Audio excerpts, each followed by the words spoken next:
जिससे आपको आने वाली सारी अपडेट्स मिल सके। तो यहाँ पर देखिए फ्रेंड्स, जो ये पोर्टल है इसमें फ्रेंड्स जितनी वैकेंसीज आपकी जारी की गई है वो आपको यहाँ पर देखने को मिल जाती है। 30 नवंबर तक आप इसमें आवेदन कर सकते हैं। एप्लीकेशन फीस आपको यहाँ दी गई है।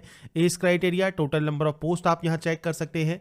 इसमें फ्रेंड्स जो वैकेंसीज है, इन जो आपकी जो वैकेंसीज है ये आपको फ्रेंड्स यहाँ पर देखने को मिल जाती है, जिसमें आपको वैकेंसी का जो नाम है वो आपको मिल जाएगा।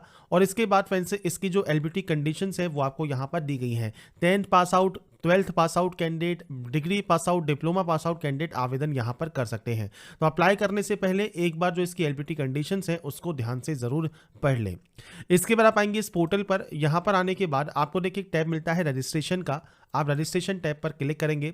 यहां पर देखिए रजिस्ट्रेशन करने के लिए सबसे पहले यहां पर है फुल नेम। तो फ्रेंड्स कैंडिडेट का जो पूरा नाम है वो आपको यहां पर एंटर करना होगा।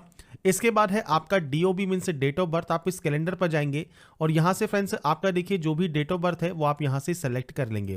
तो यहाँ पर फ्रेंड्स आपकी जो डेट ऑफ बर्थ है सबसे पहले आपको यहाँ पर मंथ और ईयर आपको सेलेक्ट करना है, डेट सेलेक्ट करनी है। आपका age criteria automatic last date पर काउंट होकर आ जाएगा। इसके बाद आपको मेल ID यहाँ पर देनी है, आपका मोबाइल नंबर देना है और उसके बाद आप इस कैप्चा कोड को फिल करेंगे और इसके बाद ही यहाँ से सबमिट रजिस्ट्रेशन फॉर्म आप कर देंगे।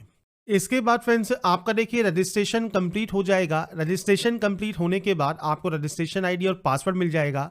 अब यहाँ पर फ्रेंड्स आपको सबसे पहले एंटर करना होगा आपका फादर नेम या आप अपना जो हस्बैंड नेम है वो भी आप दे सकते हैं। इसके बाद आपको यहाँ पर एंटर करना है मदर नेम। इसके बाद नेक्स्ट ऑप्शन आपके जेंडर का है, जेंडर आप सेलेक्ट करेंगे। आपके 12 डिजिट का आधार कार्ड नंबर आप दे सकते हैं। मैरिटल स्टेटस क्या है वो आपको देना है। नेशनलिटी सेलेक्ट करनी है। कैटेगरी कौन सी है, SC ST OBC जनरल आप सेलेक्ट कर सकते हैं। कोई सब कैटेगरी है जैसे PH कैटेगरी है तो PH की सब कैटेगरी कौन सी है। सर्टिफिकेट नंबर क्या है, सर्टिफिकेट इशू डेट क्या है और सर्टिफिकेट इशू अथॉरिटी कौन सी है और इशूइंग स्टेट कौन सा है वो आपको देना होगा।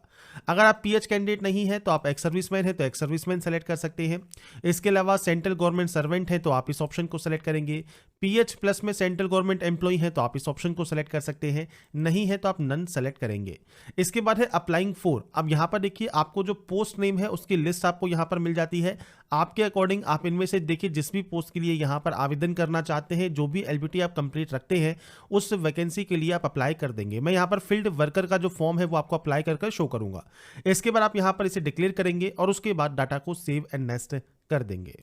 सेव एंड नेक्स्ट करने के बाद आता है आपका एड्रेस सेक्शन। सबसे पहले देखिए यहाँ पर है करंट मेलिंग एड्रेस, मतलब आप करंट में कहाँ पर रहते हैं, प्रेजेंट में कहाँ पर रहते हैं। तो पूरा एड्रेस आप यहाँ पर मेंशन कीजिएगा। मैं यहाँ पर फ्रेंड्स जितनी भी डाटा यहाँ पर फिल कर रहा हूँ या जितनी भी डाटा मैं फिल करने वाला हूँ इस फॉर्म में, ये सिर्फ डेमो और सैंपल के तौर पर है। आपको आपकी एक्चुअल जानकारी यहाँ पर देनी होगी।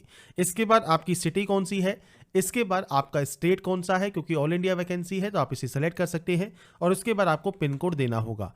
अगर आपका करंट और आपका परमानेंट एड्रेस सेम है तो आप सेम पर क्लिक कीजिए, अलग अलग है तो आप अलग अलग एंट्री करेंगे।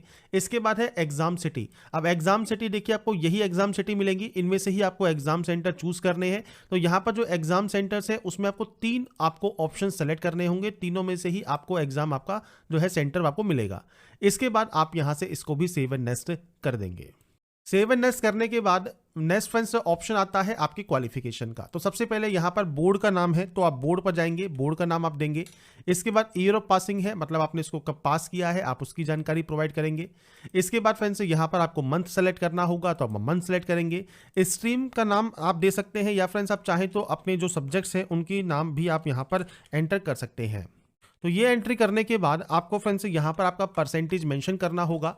और उसके अलावा फ्रेंड्स अगर आप कोई और क्वालिफिकेशन ऐड करना चाहें तो आप यहां पर ऐड कर सकते हैं, जैसे 12th की जानकारी, डिग्री की जानकारी, ITI की जानकारी, डिप्लोमा की जानकारी। आपके अकॉर्डिंग आप जो भी क्वालिफिकेशन यहां पर देना चाहें वो आप दे सकते हैं। और ध्यान रखिएगा जो भी पोस्ट आप यहां पर सेलेक्ट करेंगे उस पोस्ट के अकॉर्डिंग जो मैंडेटरी क्वालिफिकेशन होगा वो आपको यहां पर शो करेगा, जो कि आपको यहां पर फिल करना होगा। तो ये फ्रेंड्स आपको क्लियर होना चाहिए, क्योंकि हम फील्ड वर्कर से अप्लाई कर रहे हैं तो इसके लिए 10वीं क्लास पास आउट होना जरूरी है, इसलिए यहां पर आपसे सिर्फ 10वीं का ही ऑप्शन पूछा गया है। इसके बाद आप यहां से डाटा को सेव एंड नेक्स्ट कर देंगे। इसके बाद फ्रेंड्स नेक्स्ट ऑप्शन आता है आपके देखिए अपलोड डॉक्यूमेंट्स का। अब यहाँ पर सबसे पहले है recent passport size colour photograph, ये आप जेपीजी फॉर्मेट में अपलोड करेंगे। साइज आपको यहाँ दिया गया है, सिग्नेचर अपलोड करना है, आपका कास्ट सर्टिफिकेट आपको अपलोड करना है और 10th का सर्टिफिकेट आपको अपलोड करना है। 10th का सर्टिफिकेट आप जेपीजी या पीडीएफ फॉर्मेट में अपलोड कर सकते हैं। तो मार्कशीट और सर्टिफिकेट आप चाहें तो कंबाइन करके अपलोड कर सकते हैं। और इसके अलावा आपका जो कैटेगरी सर्टिफिकेट है वो फ्रेंड्स सेंट्रल गवर्नमेंट का होना चाहिए और वो आप यहाँ पर अपलोड करेंगे। तो आपको ब्राउज पर क्लिक करना है, फाइल को सेलेक्ट करना है और उसके बाद यहाँ पर अपलोड करना है। प्रीव्यू से सेटिस्फाई होने के बाद ही आप सेव एंड नेक्स्ट यहाँ से डाटा को कर सकते हैं। इसके बाद फ्रेंड्स आपके सामने देखिए जो आपका प्रीव्यू सेक्शन है वो ओपन हो जाएगा और यहाँ पर अगर आपको लगता है कोई गलती हो गई है किसी स्टेप में तो आप उसे मॉडिफाई कर सकते हैं। अगर आपको लगता है कोई भी गलती नहीं है, आपने सभी डिटेल्स को यहाँ पर सही से चेक कर लिया है, उसके बाद ही आप यहाँ से डाटा को सबमिट करेंगे।